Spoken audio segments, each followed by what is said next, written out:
Yung isa dito sa list, binlock ako. Blocked. Yung isa, may issue tungkol sa pagbebenta ng peke. Musta mga brad, it's me Eric. Welcome back sa Pocket Sense PH kung saan naggagawa tayo ng mga reviews, honest reviews tungkol sa mga pabango. Sa video na to, dito perfume review, nakita nyo na yung title, nakita nyo na yung thumbnail. So magbibigay ako ng listahan ng legit online sellers ng mga pabango. Bago yan, kwento ko lang kung bakit gumagawa ako ng ganitong video. Konting paliwanag lang. Nilagnat kasi ako, hindi pa ako makalabas para dun sa fragrance battles. Pero may mga naka-line up para mai-release ko. Baka siguro by Friday or weekend. Yan. So, sa video na to, i-share ko lang yung mga alam kong legit sellers online ng perfume. Mga personal na nakatransaction ko. Tsaka, yun. Personal na nakatransaction ko simula pa nung mag-start ako mag-collect ng perfume way back early 2019. Oo. Yun, kasi yung mga una ko nabili talaga before ako magbili sa online, sa mall. So, naisip kong gumawa ng ganitong videos kasi hanggang ngayon may nakikita ako mga nagko-comment or may mga nagpo-post sa groups. Hindi nila alam yung kung saan sila makakamura na authentic. Maintindihan kasi natin yung ibang tao na may doubt sa pagbili online. Ganon din ako nagsimula kaya nga napabili ako ng perfume sa mall before. Yun, so sasabihin ko lang yung mga buying experience ko. Sasabihin meaning ikukwento ko lang yung experience ko. Tsaka kung matagal ka na dito sa channel, alam mo na sinasabi natin yung honest lang. So whether good or bad yung experience ko, ikukwento ko dito. Hahatiin ko nga pala sa dalawa. Una, Middle Eastern sellers. Yung pangalawa, designers, tsaka niche. Sorry tingin ako ng tingin dito kasi baka may makalimutan ako. Nag-prepare lang ako ng listahan. Nilista ko dito yung mga name ng shops. Ilalagay ko dito na lang yung mga screenshot siguro ng shop nila. Tapos ilalagay ko sa description yung mga link. So karamihan dito nasa Shopee. Merong nasa Lazada. Oo, lahat sila nasa Shopee, Lazada. Meron kasing mga sellers na hindi ko na pala in-include dito na hindi. Meron ditong isa na hindi ko alam kung may Shopee or may Lazada. Pero nakakausap ko siya through Facebook. So, isa-isahin ko to in no particular order. Nilista ko lang yung lahat ng naalala kong nakaka-transaction ko. So, kapag bumibili ako ng Middle Eastern perfumes, ang best way talaga niyan is kung may kakilala ka doon. Or may supplier ka nakakilala na nandun nakabase sa UAE. Padala sa'yo. Yun yung best way. Ganon yung ginagawa ng mga online sellers ng Middle Eastern saka ng mga designer saka ng niche. Mas mura talaga eh. Ngayon may designers, niche saka Middle Eastern perfumes na sa mall, diba? So sa mga familiar sa inyo, parang yung camera yata sa mall is 4,000 or 5,000, which is 2 times or 3 times more expensive kumpara dun sa sa SRP niya kapag binili mo sa mga online sellers. Bago ko simulan yung listahan, gawin na rin natin klaro. Normal na mas mura yung presyo kapag yung nagbebenta lang sa Facebook. Kapag nagbebenta ka kasi sa Shopee tsaka sa Lazada, katulad namin, may patong si Shopee tsaka si Lazada. Si TikTok ganun din. Lahat ng selling platforms may certain percentage yan ng kaltas. So, i-expect nyo na mas mahal doon. Kasi, syempre, hindi naman pwedeng saluhin ng seller yung singil nung selling platform. I-jack up yun doon sa presyo. Kung yung pinagbibilihan mo or yung pinagkukumparahan mo ng presyo is nagbebenta lang sa Facebook, wala namang pakialam si Facebook dun sa percentage na yun. So, kaya talaga dapat mas mura yan. Anyway, simulan ko na. Sa Middle Eastern, yung una sa listahan ko, si PFD. Perfumes from Dubai. Ulit. PFD Perfumes from Dubai. Sisingit ko na lang dito yung screenshot. Lalagay ko rin sa description yung link. So si PFD, Lazada lang sila meron. Nakausap ko na both yung yung owners. Yung isa nandito sa Pilipinas, isa nasa UAE. So konting background, si PFD, ito yung may kasalanan kung bakit ako na-addict sa mga Middle Eastern perfumes. I'm not sure kung sila talaga yung unang-una na nagbenta ng Middle Eastern perfumes dito. Pero sa nare-recall ko, way back, wala pang shop, wala pang, kumbaga hindi pa bentahan yung tawag, pasabay. So, di ba, nauso yung mga ganun dati. Pasabay, group buy. Pwede ko ring sabihin na sila yung nag-start na mang-hype. Pero iba pa kasi yung pang-hype dati, parang more of a hobby talaga. Yung parang, alam mo yung kwentuhan ng mga magkakaibigan or magkakakilala na may parehong hilig. Ngayon kasi, kung ikukumpara ko lang, ngayon, ang dami nang nagpo-post na sellers sa groups na, alam mo namang for hype eh. I mean, ewan ko, para sa akin kasi madaling ma-distinguish eh. Anyway, basta dati medyo iba pa yung, para sa akin yung landscape. So, si PFD, kung kilala niyo si Ninong G, para sa akin si Ninong G yung isa sa mga OG na may kasalanan kung bakit na-addict yung mga local frag heads sa Middle Eastern perfumes. Yung counterpart niya locally, si Sir Raymond. Si Sir Raymond yung mas madalas kong kausap dito. Sobrang bait pareho. Si Ninong G, ilang beses ko nakaka-chat yan kasi naka-base nga siya sa UAE eh. So no way para ma-meet ko siya dito. Parehong mabait, parehong responsive. Tapos, wala akong issue kahit ano. Si Sir Raymond, ilang beses ko na meet personally pag may kinukuha ko sa kanyang order. Ang dali kausap talaga, sobra. So, i-try nyo i-visit yung Lazada nila. Yun, ano pa ba masasabi ko dito? Okay. Naalala ko pala before yung mga finalo ko na reviewers na Pinoy, si Fragrance RX, tsaka si Your Average Fraghead. Bumibili sila from PFD nung earlier days, mga 2019-2020 siguro na. So, yun. Pangalawa sa listahan, MXD. Nakalimutan ko ibig sabihin eh. Pero ang owner na ito, si Ninong G pa din.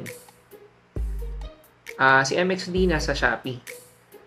So, same lang yung sasabihin ko. Wala akong masabi talaga. I mean, si Ninong G tsaka si Sir Raymond ever since, kahit sobrang dami kong tanong. Di ba kung ikaw buyer ka, hindi naman kasi lahat mayaman or madaming pera na OnlyFans. Na tipong tinanong mo lang, magkano to, tapos bibilin mo na. Ako hindi rin ako ganun. Minsan nga kahit may allotted akong malaking amount, pang budget, pambili ng perfume, hindi mo pa rin naman bibili na agad, diba? Marami kayo tatanong sa seller. Sobrang ganda ng buying experience ko dito. Kay Ninong G tsaka kay Sir Raymond. Kahit sobrang dami kong tanong, kahit na yung una kong tinanong, yung pangalawa kong tinanong, pangatlo kong tinanong, hindi ko tinuloy yung pagbili. Yung magiging pang-apat at pang-lima mong tanong, i-entertain ka nila ng pareho lang simula nung una mong question. Wala akong masabi. Isang experience ko kay MXD, nag-reach out si Ninong G. So, ito yung kwento. Nalaman niya kay Sir Raymond na nagbebenta ako ng decants. So, last year yun. Kalimutan ko kung anong buwan eh. Parang ganitong months din yata, January or Feb. So, sabi ni Ninong G, may bagong brand, Volare. So, in-offer niya sa akin, baka gusto ko daw ibenta pang decant.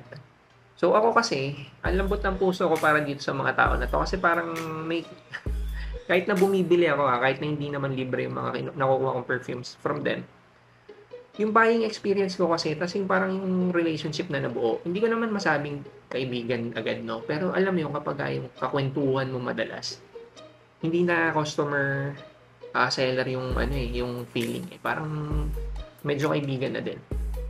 So, nung nag-approach si Ninong G, mabilisan lang yun.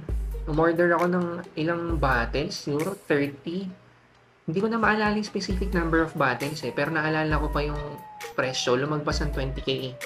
Isipin mo, Middle Eastern perfumes, 20k.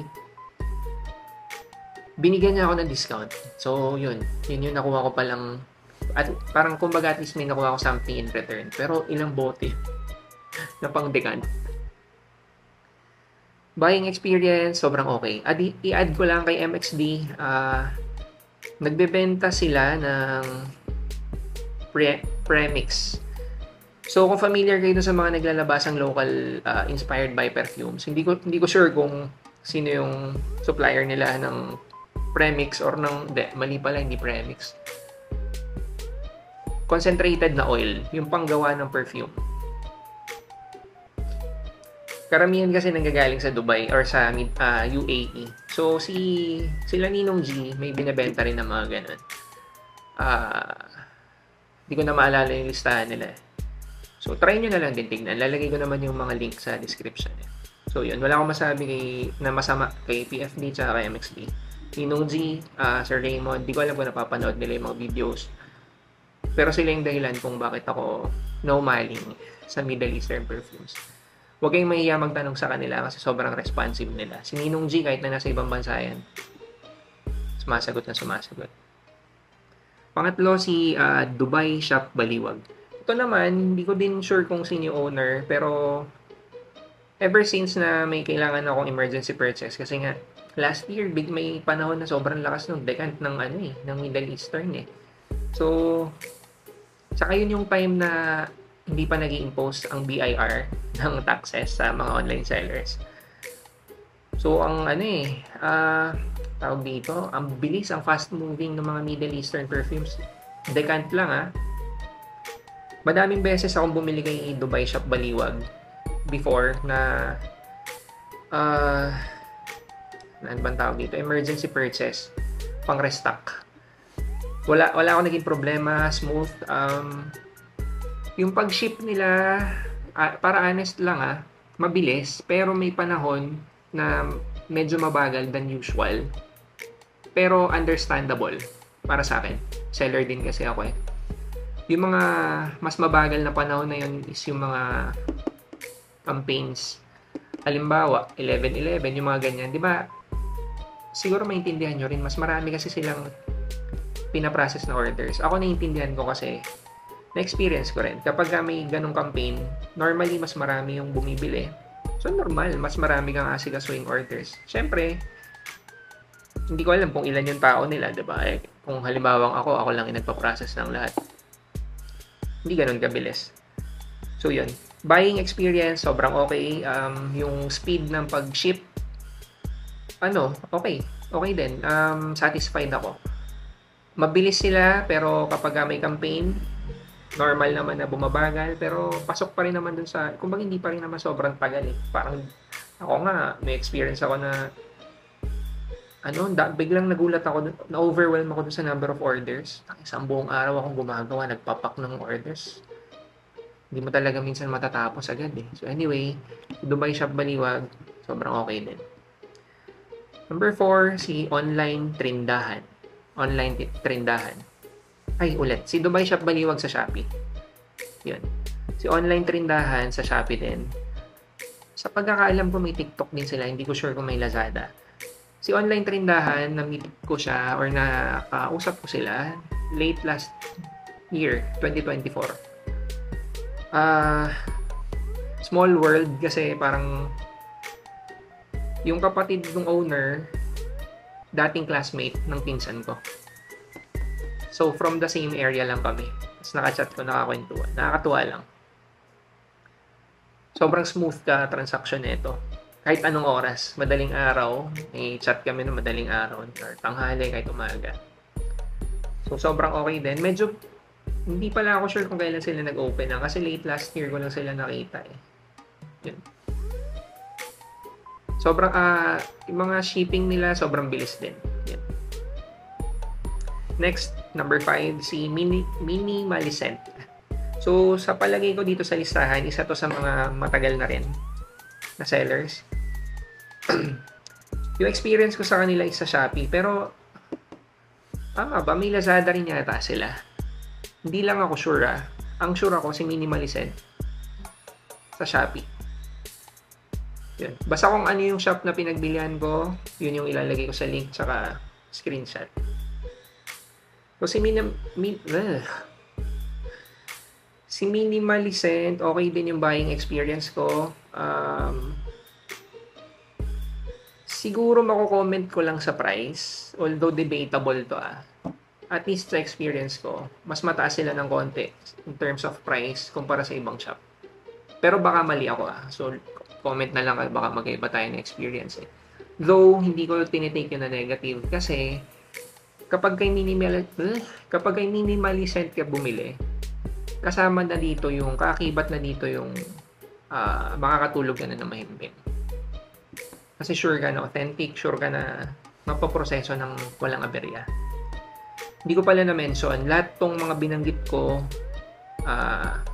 from 1 to 5, nagsisend sila ng pictures bago i-ship yung order. Daig nga ako yun. Dati nagagawa ko yun. Pero ngayon hindi. Sorry sa mga bumibili. Pero may record din ako ng pictures during packing. So yun. Yun. So para sa akin, acceptable yung pricing ni Minimalisent.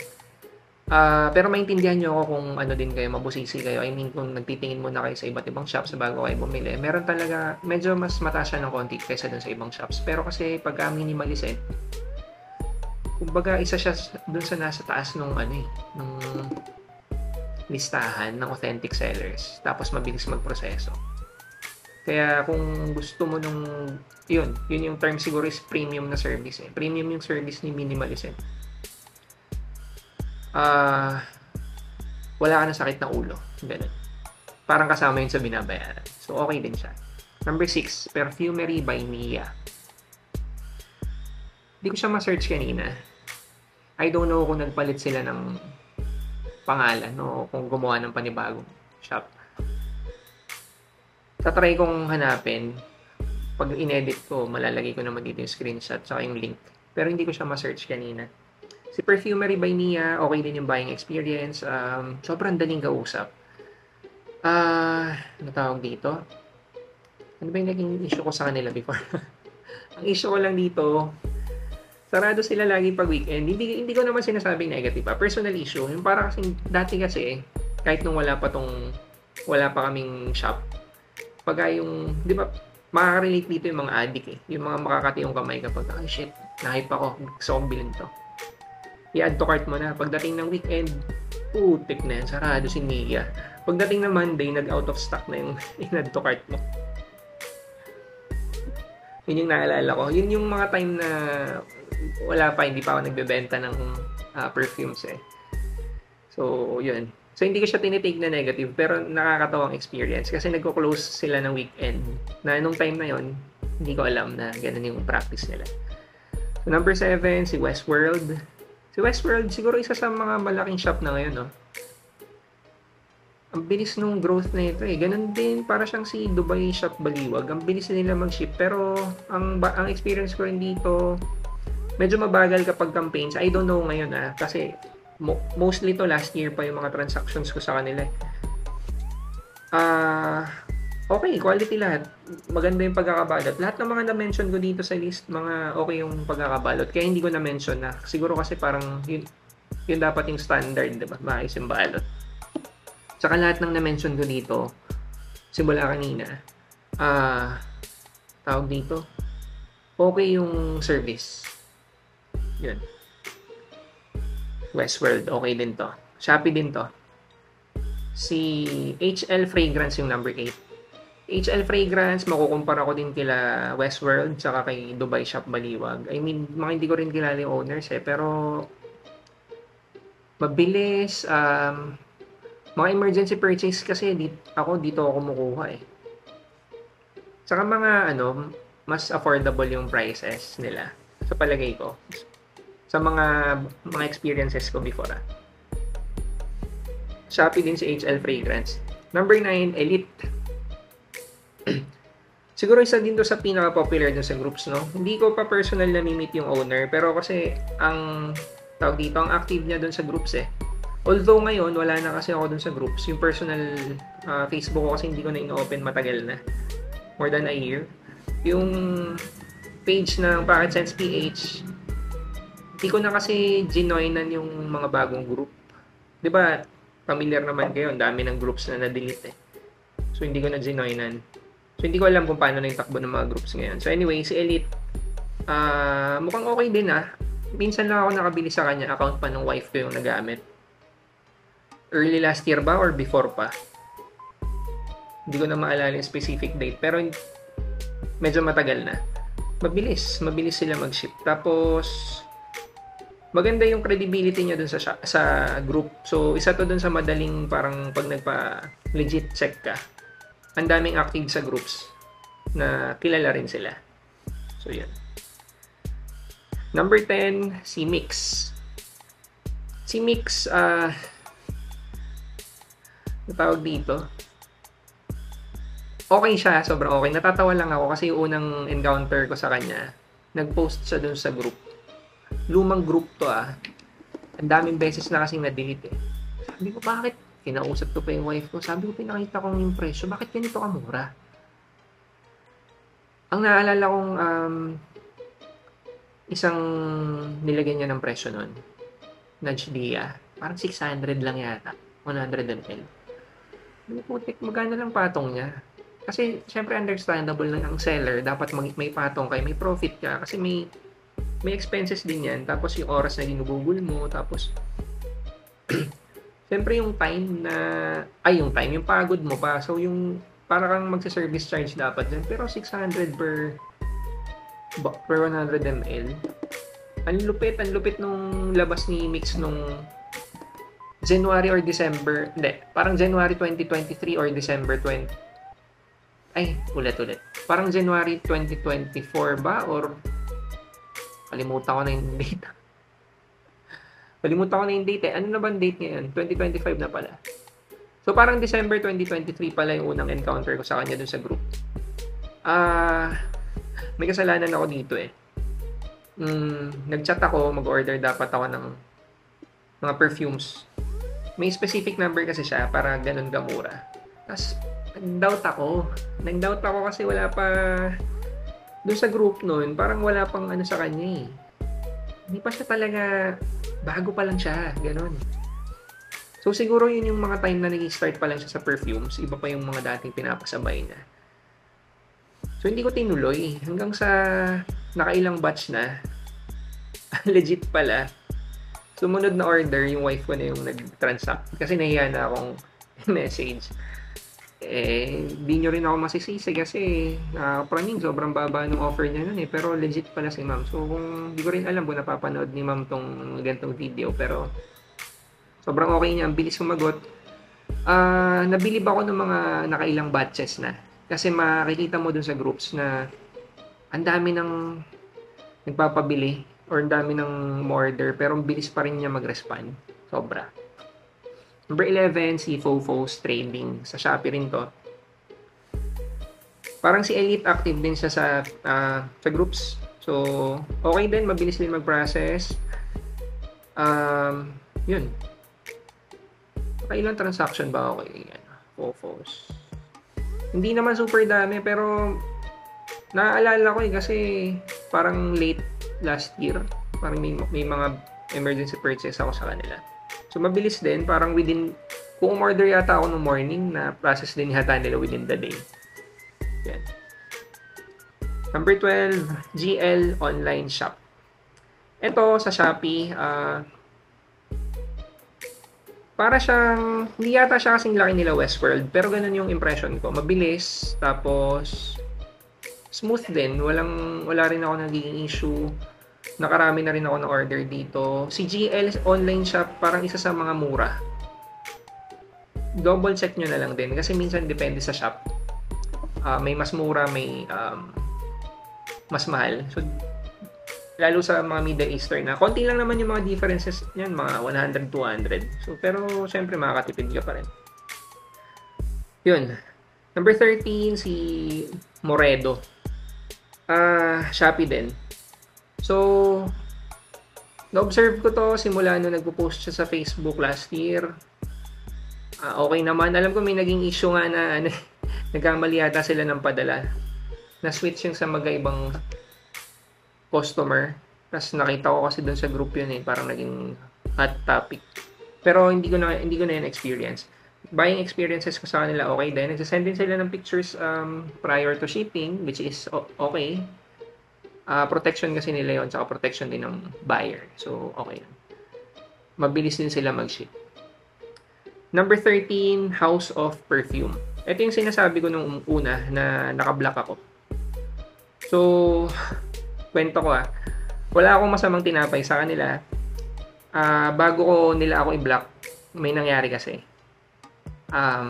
Naka-receive ako ng order from them na ang laman ay basura. So, pero bago kayo mag-react na masama, ikukwento ko muna yung history. Prior dun sa order ko na yon, marami na akong orders from them. May convo kami, nireview ko pa kanina yung chat Isa sila sa mga mabilis mag-process ng orders. Hindi pa sila kasing laki nung kung gaano sila kalaki ngayon, last year.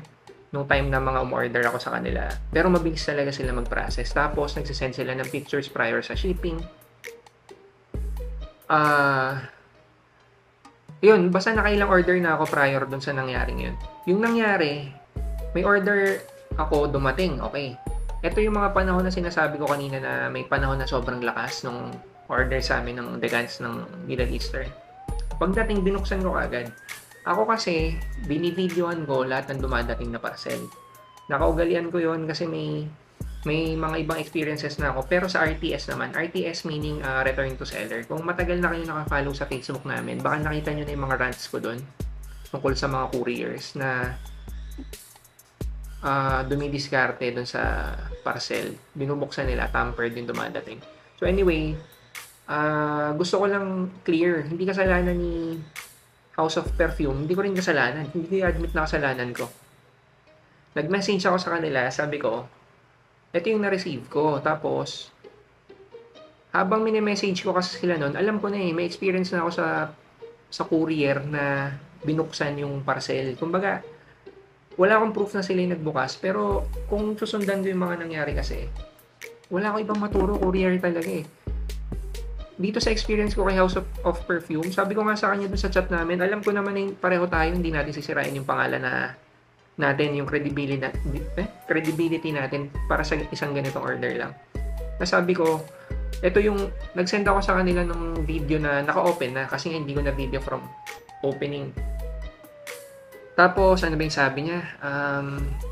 Tinanong ko sila kung meron ba silang pictures nung pag binalot. Kasi, at sinabi ko rin naman doon sa convo namin. Kasi sabi ko, etong dumating sa akin, ang pangit ng pagkakabalot. Parang duda ako, tampered to. Ang fault ko lang nun, hindi ko nga binidyohan. Pero pag na-receive ko, may duda na ako kasi Batanggaan. Tapos, ang punto ko lang kung bakit ako nag-reach out dun sa seller, sa kanila. Kasi nga na-experience ko na yung ganun before. So ako, dumaan lang ako sa proseso. Tapos, kapag ganun kasi, sasabihin nyo yun kay Shopee. Kung i-report mo. Gumawa ako ng report, sinend ko yung mga proof, picture, sa video. Tapos, ang mangyayari nun, mag-reach out sila kay seller. Ngayon, feeling ko naging problema ang isa, si seller kasi wala siyang record nung pagbabalot. So, hindi ako sure kasi bigla, kumbaga nung sumunod na araw, nung pinrases na ni Shopee, biglang naka-block na ako kay seller. Hindi ko man lang naitanong kung ano yung sinabi ni Shopee sa kanila.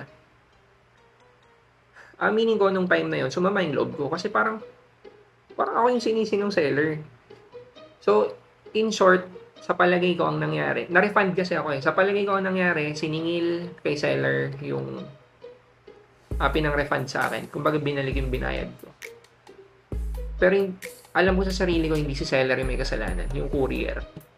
Ang nangyari kasi, so kung nuwari, today na deliver, sinusubaybayan ko yan. Makikita nyo kasi yung, pag may pinindot kayo dun sa app, yung logistics ng order nyo, makikita nyo kung ano na status, kung na-pick up na, kung nasang lugar na.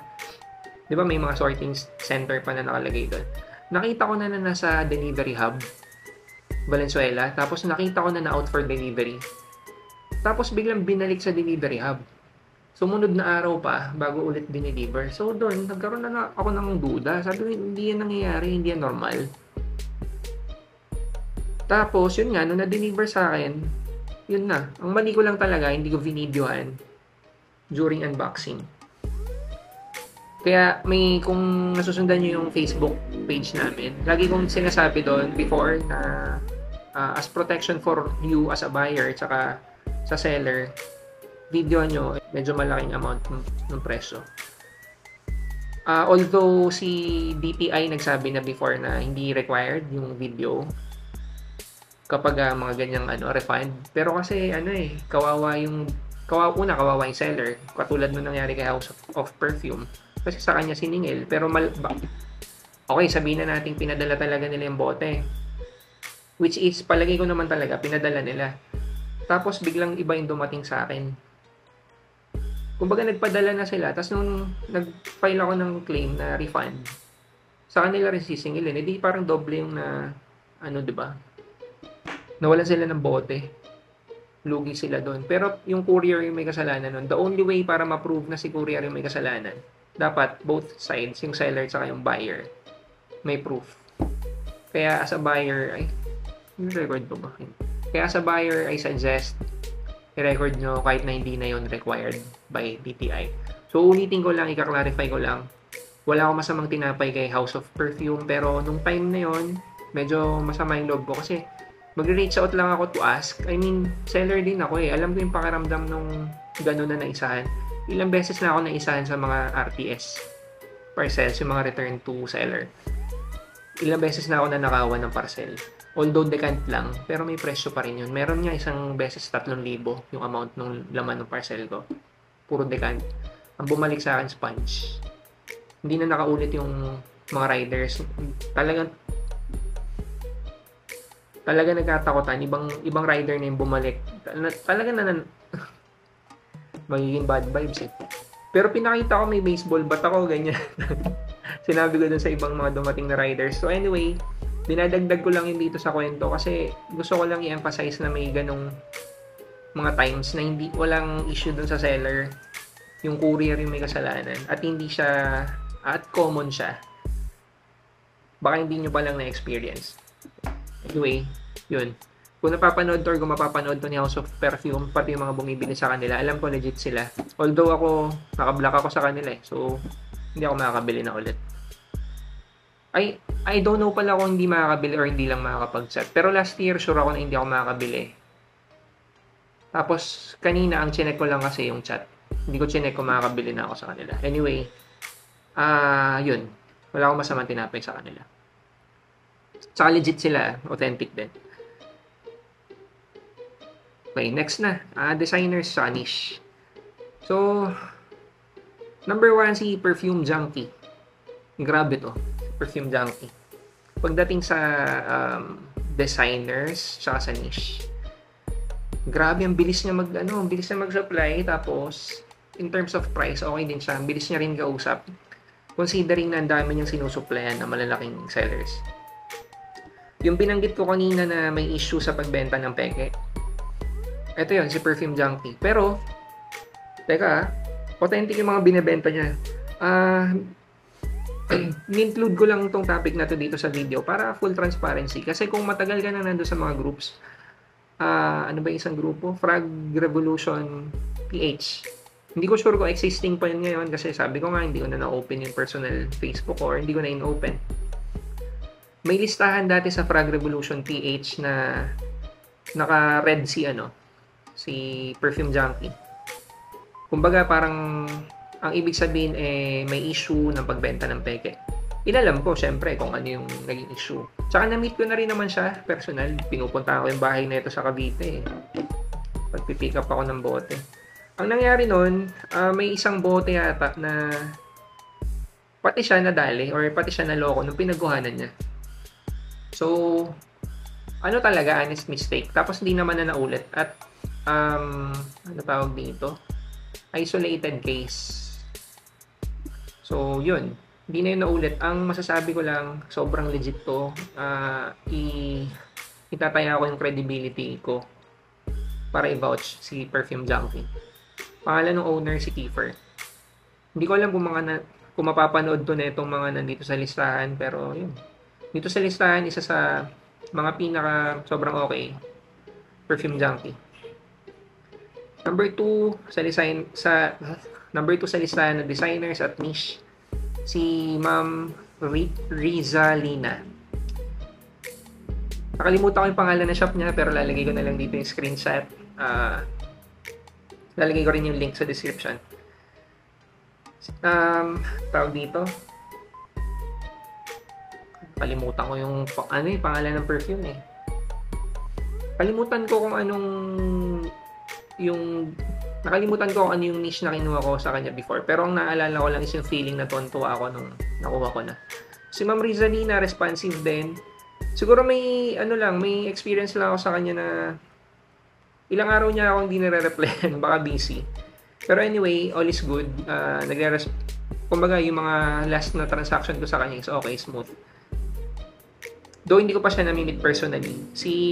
Dito sa listahan ng designers sa niche na sellers, si Kiefer pa lang yung nami-meet ko, which is yung owner nga ng Perfume Junkie.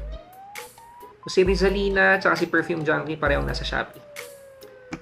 Number 3 sa listahan, si Jazz Harry. Ano yung pangalan ng shop niya? Sniff Street. Ilalagay ko na lang dito yung screenshot din.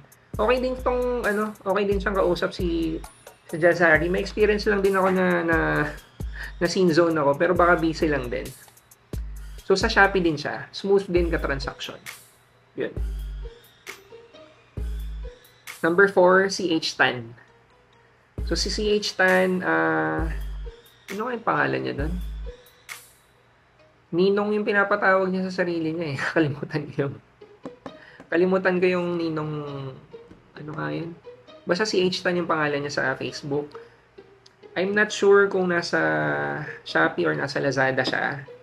So, mabilis to kausap. Sobrang active niya sa groups. Nakikita ko kasi nung time na nandun pa ako sa mga groups, nakikita ko lagi yung pangalan niya nag-appear. So, yun. Okay. Sige, para fair lang. Nagkaroon din ng issue kay si H-Tan before na nagbenta ng peke. Kasi katulad ni Kiefer, katulad ng Perfume Junkie, nandun din yung pangalan niya sa listahan ng na may issue before dun sa group nga. Pero, isolated case lang din daw naipaliwanag naman yun at cleared na. Personal experience ko, wala akong na-encounter na problema sa kanya at sure ako ganun din katulad nung kay Kiefer, katulad nung kay Perfume Junkie. Itataya ko yung credibility ko. Sure ako na legit si H-Tan. Number 5, Perfumania by Pau. Ito, yung pinaka-last sa listahan ko, tsaka siya yung pinaka-recent. Wala pa ako nabibili sa kanya. Pero nakapag-inquire ako, out of stock nga lang yata, kaya hindi natuloy. So anyway, nakikita ko din kasi yung pangalan niya late last year sa mga groups. Ito kasing Packet Sense PH nakasali dun sa mga previous na ginawang grupo nung bago maganda deletean ulit. So, yun. Isa sa mga nagbebenta ng mga mamahaling pabango din. Mas mura sa kanila. Etong mga minention ko na nagbebenta ng designers sa niche. Yung presyo nila, syempre mahal. I mean, nung bote Kasi mga designers sa niche nga yun Pero kung ikukumpara mo sa presyo sa mall, mas mura sa kanila. At authentic yun, yung mga bote nila. Yung mga iba sa inyo na makakapanood nito na nagda-doubt, pwede naman kayong bumili sa mall para sa peace of mind, diba? Bakit ba kayo bumibili ng mahal karaniwan? For peace of mind. Bakit ko ginawa tong video na to? Para sa mga ibang tao na gusto makatipid, pero may additional peace of mind din. I mean, kasi, sabi ko nga kanina, itataya ko yung credibility ko para sabing authentic or legit sellers ko mga to. At legit yung mga binibenta nila mga bote. Pagod ako dun So, yun lang. Sana wala akong nakalimutan dito sa listahan na to. Medyo madami na to. Kung may mga kilala kayong mga legit sellers na pwede nyo ring i-vouch, lagay nyo na lang sa comment section. Pero itong mga nasa listahan, ito yung mga personally nakatransaction ko. Kumbaga, kilala ko. May history ako ng pag-order sa kanila yun. At least ng transaction. Yun lang, pakihintay na lang yung mga uploads pala nung fragrance battles within the week. Mga latest is by weekend. Maraming salamat.